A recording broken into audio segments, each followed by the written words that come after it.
Alright, my YouTube friends. I know it's been a hot minute since I've uploaded anything to this channel, and I'm sorry, not sorry. Life did what life did, and you know how that goes. You get busy, hobbies get put aside. So, with that being said, I'm going to make a little bit of an effort to start putting a little bit of content out again, because I do kind of miss the hobby of recording what I was doing, as time-consuming as it is. But, we're going to jump right back into this full force here with a DURAMAX for my truck. I'm going to show you here in a second. Anybody wondering about the Hemi build, it's pretty much done and put away. There's a very slim chance that you'll see anything on that again. I am sorry. I know that one was reasonably popular as far as my little channel is concerned, but like I said, life got in the way. So we're going to jump in head first into this this DURAMAX stuff. I'm going to give you a quick little walk around on what we're talking about here, just to get you up to date, since it's been like 4 or 5 years since you've seen this truck or this engine. And then we're going to start assembling my engine a little bit. We'll go from there. Alrighty guys, so if you've been following my channel at all, or have any memories of back when I posted forever ago, you'll be somewhat familiar with this truck, being my 89 square body crew cab Chevy. Yes, I said 89. They did, because it's a crew cab and it's got 1, 2, 3, 4 doors, they actually made those in 89. They stretched them out a little bit longer. It was a cab chassis truck. It was not, it never had a bed on it when it was sold from the factory. It's hard to get good angles on this. I'm working in a very tight parking lot type of conditions, but I'm going to give you the rundown on this truck. Anybody who may remember the history, if not, I'll give you a quick rundown. I bought this truck probably about 5-6 years ago. It had a really crappy small block Chevy in it. Pulled that out, put a nice thumpy cam small block in it. Ran that for a while, yanked it. I put a 6-liter LS in it, which I've got videos on that on the internet. That lived in there for a little while. I tore it apart to paint it, which you see I didn't make it that far. And while it was all torn apart, I got a wild idea that it needs to have a DURAMAX in it. What you're looking at here is, like I said, an 89 square body Chevy. That is an LB7 DURAMAX stuffed up in here. And I did this the more unconventional way. And that is, the entire frame is from a 2001 GMC 2500. So this entire body is sitting on a 2001 frame. 2001 motor, 2001 transmission, transfer case, everything. So this whole truck is essentially a 2001. I was able to get crafty with the core support here. I'm very proud of it. And I was able to keep the original 2001 core support, radiator, intercooler, all that stuff, the charge piping, everything is OEM for a 2001 truck. The only thing I had to relocate was there's supposed to be a battery in that corner. I had to put it up under the frame. Everything else under here is just the way it would look if it was a 2001 truck. So, you might be asking, why would I be changing my LB7 for another LB7? And my reasoning is, that motor has 380,000 miles on it, give or take. This motor has no miles on it. And it was a really good deal. My original plan was I was going to hop in that truck and I was going to build it and I was going to run it, and when it exploded, then I'd deal with it. But then I was at my local machine shop, Pig's Performance in St. Cloud, Florida. He said, hey, I've got this motor that somebody never picked up. I'll give it to you for a good price. And it was a good price. I couldn't pass it up. So I went ahead and picked up a new short block. This short block is a LMM short block, but you can put the LB7 heads on it and everything should pretty well switch right over. The other big difference is the crankshaft balance is a little bit different, but that's fine. I have a harmonic balancer and flywheel that is intended for this crankshaft. I just got this back from the machine shop. I had them do a little extra work to it. I went and put some total seal piston rings in it with the gapless second ring. And then I went and had my crank and my camshaft machined for keyways to get rid of those dowel pins that the DURAMAXes are known for shearing. So, for today, my intentions is to maybe see about getting the cylinder heads on this motor, because those are brand new cylinder heads. I bought those from DK Engine Parts. They are brand new castings. They come fully loaded, ready to install. I was able to pick up gaskets and things with it for a very reasonable price. So I think today, that's my goal. Let's get those heads on this motor, and then we'll just kind of see where we're at and see what happens. Alright, I get to do the this old Tony bit with just the hands. So, oh boy, those got some gravity in them, that's for sure. What I'm going to start out by doing is I've got these loosely assembled just for sitting here. Get my valve covers pulled off. I was just doing that to try to keep them a little bit clean, and I don't know if you've noticed this, I don't have a lot of space to work with, so this was one way to save some space. So valve cover, upper valve cover,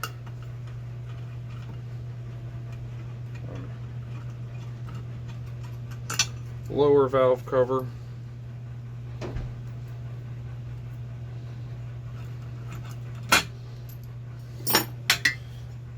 side. Alright, I did not know that that was in there, so it's a good thing that we opened this up. And now that I see it, I vaguely remember that being a thing. The big problem that I have right now is because I was set them right on my workbench, this side is very dirty and it needs to be cleaned. Got a nice little rag. Give her a quick wipe down. Try not to get cut because these are brand new castings and they are sharp. Take the crappiest looking pair of needle nose and remove my dowels, because for some reason those came with the heads even though they were supposed to stay in the motor. I loosely fit these heads on the engine a little while ago, but I had to send the engine back to get cleaned just from sitting in storage for so long.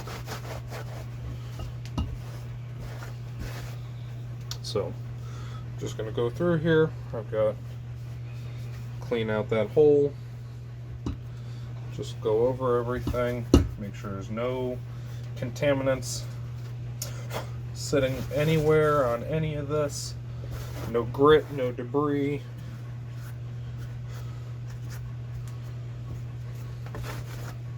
We're going to find out all of these. It looks like scratches, but you can't feel them. It's just freshly machined parts tend to pick up scratches real easy because of the I don't know what you would call it. It's like the way the surface pressure is when it's freshly machined. It's really soft, so it will pick up little baby scratches super easy. But like something like that, I can't feel it at all with my fingernail. I'm not even sure if you can see it, but it's just literally just little baby beauty marks. Nothing to be concerned about. So I had noticed on one of these that the injector cup didn't look like it was installed very well, but I don't think it's, I think it's from the other side is where you see it. So I'm gonna have to learn how to not ramble in these things again. So we got that all cleared out there. Let's clean up our flat spot here. Let's go back. Let's give it just a lick of brake clean. So just a wee bit of brake clean, just to take the oils off of it. We don't want any oils messing up the seal on the head gasket. Alright, so that's pretty nice. Take that on end. Take a few more of these lovely rags and just bunch them up so that the bottom of the head is only sitting on these two little rags and not the whole surface down there, because I don't want it to scratch anything or pick up any debris that I just cleaned off of it. there's a little bit of loose debris in here that needs to get taken care of, and I'm going to turn on the compressor and just kind of blow it out a little bit.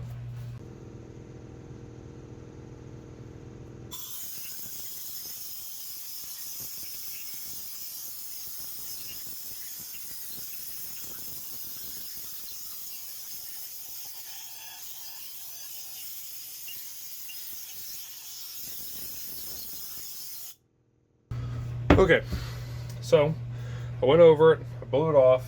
I'm really happy with the results. Everything's looking just the way I'd want it to. So I see no reason why I can't just move right on to installing this onto the block. All right, nice. So this block is freshly assembled, freshly cleaned. Everything about it's good to go. I know this surface finish doesn't look like brand new shiny machined, but it's a very clean and it's been checked. It's flat. It's a good surface, ready to use. I went over it with some brake parts cleaner, took off any of the oil residues and things of that nature. Okay, so there's my new head gasket. Got a little R on it for right side. This is the right side of my engine. Well, it's the right side looking from the front. It's the left side if you're in the driver's seat. Now I am not as confident in my answer, but that lines up, that lines up, that lines up. If I took this to the other side, let me take a quick look.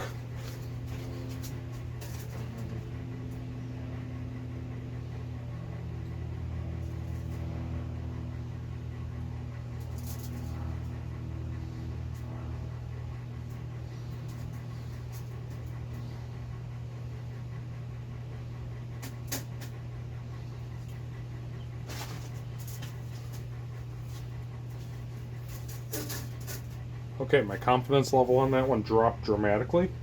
I'm gonna Google it. Okay, so after doing a little bit of Googling, right side is passenger side. That was close. Why it's oriented based on how you're sitting in the truck and not the engine itself when you're assembling an engine out of the truck, that's a very confusing one. I think they should have wrote P and D on them, not L and R, but that's just my 2 cents. And they also say that there's a top and a bottom of these gaskets. I would imagine the top would be the letter facing the correct direction versus flipping it over and having the letter be upside down, which, if you look at your ports, they don't line up very well at all.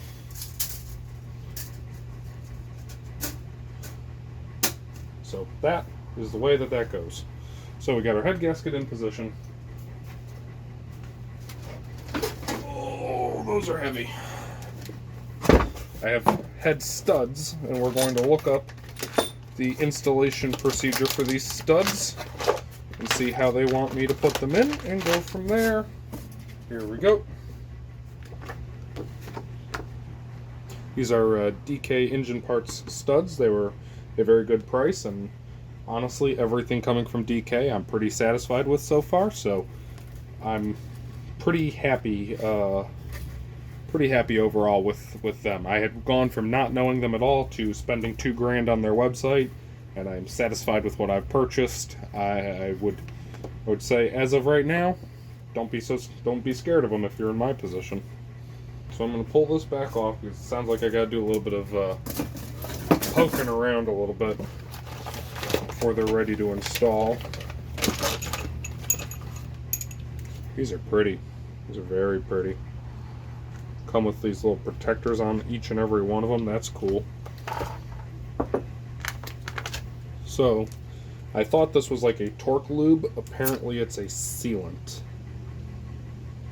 It really looks like a torque lube though. Apply provided thread sealer around each stud's bottom. Just enough to fill the threads. So, well, let's do it. Probably should put a glove on. So just enough to fill the threads. I think that's the right amount for that. Wipe my finger.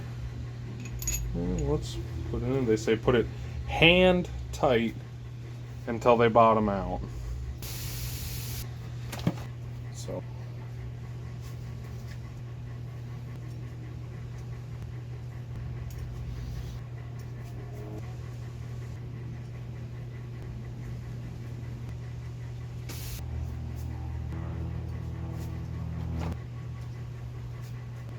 all right, so got all of those installed. I don't know how many that is. It's a lot of them. I followed the instructions as they say. Put a little bit of goop, turn them in by hand. I had this one stud gave me a little bit of a hard time, but I was able to kind of work it in and out a few times until it started moving a little more smoothly. So I am satisfied with the results. And then now it's time to put the gasket on, which this is driver's side of the motor, so this is the left side gasket. Let's take our left side gasket. Drop that on in. Well, that's fun. I've never done studs before. This is actually really exciting. I'm going to try not to bump the camera, but there's a good chance I might, because I've got the camera sitting over top of the cylinder head I'm trying to pick up.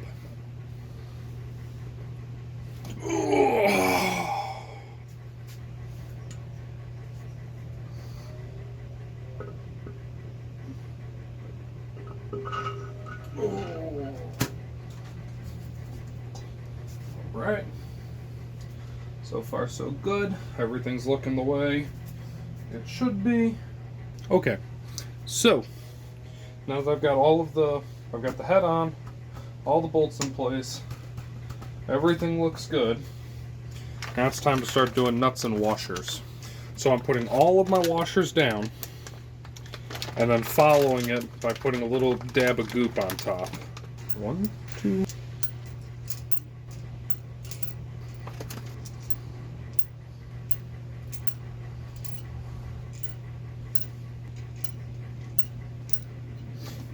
If you ask me, I'm one of those people who believe washers have a top and a bottom.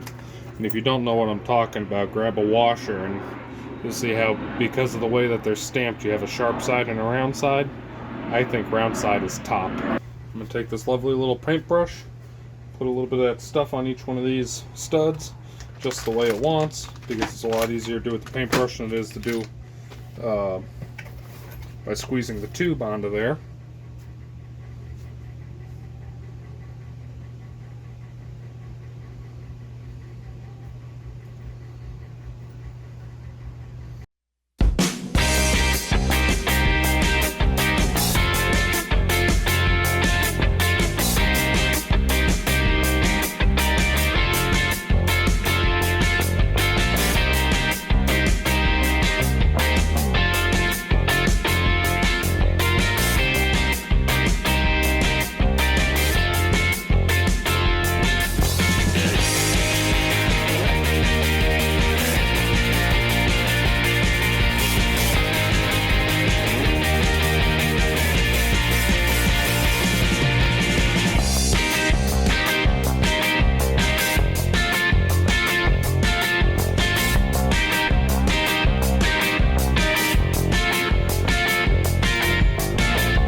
Okay, so everything's at hand tight right now, and they give me this lovely little sheet to help idiot-proof the torquing pattern, which, you know, if you've ever torqued down a cylinder head, you know the general rule of thumb is just start in the center and do circles as you work your way out, which that's exactly what this is telling me to do, but I'm going to follow their pattern anyways because I want to be correct.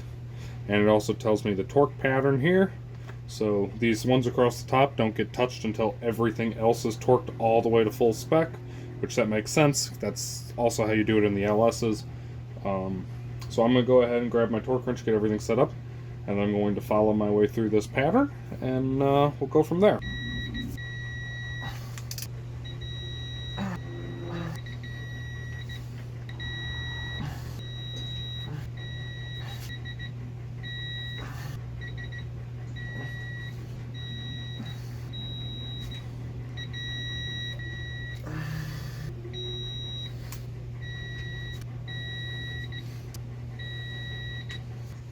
Okay, so I was chugging right along with torquing this. I only showed the first round of torquing on it, but I've brought it up to the second step of torquing.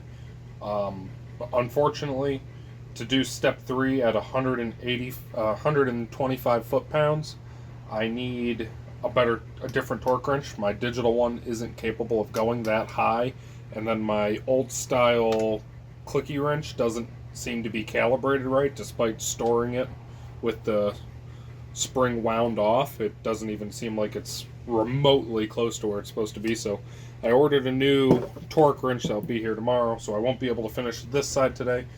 But what I'm going to go ahead and do is roll the engine up. I'm going to start putting the other side on. The other side, I'm not going to torque anything down just yet. I'm just going to go ahead and get everything installed where it looks pretty good, and then that's probably where I'm going to close things out.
Alright, so it's the next day.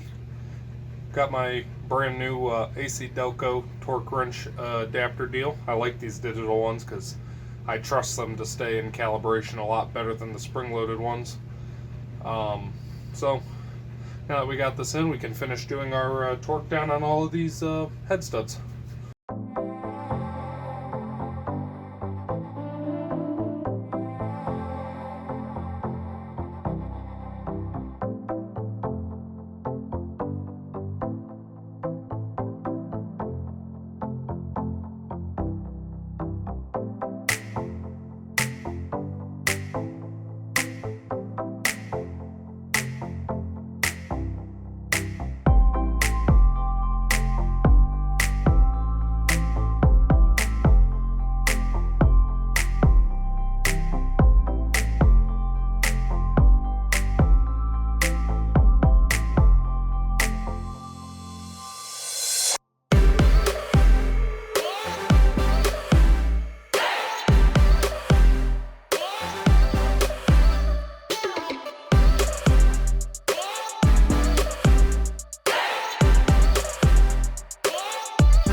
that concludes getting these cylinder heads installed onto this LB7 engine here for my square body Chevy.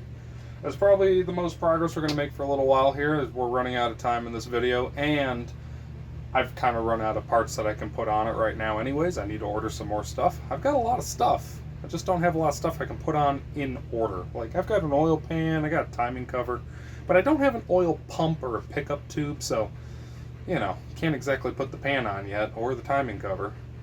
So, it's just going to take a little more time and a little more money. But if you've made it this far into the video, I greatly appreciate it. You may want to consider subscribing. I do plan to put more videos out on this series. This is only part one of who knows however many it's going to take to get through this thing. And I do plan to show it installed in the truck and some other fun stuff with the truck along the way. Definitely consider subscribing. Like, comment, all that good stuff. It's good for the algorithm. All hail the algorithm. And hopefully we can get these videos boosted up, get a few more people watching, and you know, we could have some real fun. So thank you again, thanks for watching, and I'll catch you next time.